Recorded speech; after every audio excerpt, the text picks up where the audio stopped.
ஒரு கணவன் மனைவி ரொம்ப சந்தோஷமா வாழ்ந்துட்டு வராங்க.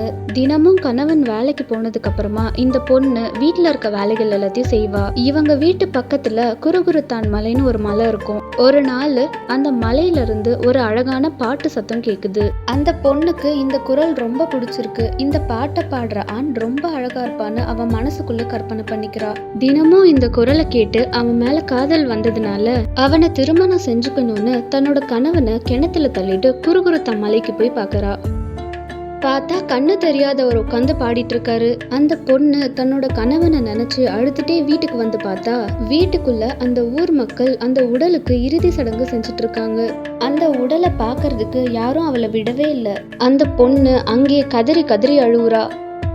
குறுகுறுத்தா மலை மேல குருடங்கை பாடலில அருகிருந்த மன்னவனை அருங்கினற்றில் தள்ளிவிட்டேன். ஜன்னலையாவது திறந்துடுங்க, என் சாமி முகம் பார்த்துட்டு போறேன்னு ஒப்பாரியோட அழுவுறா.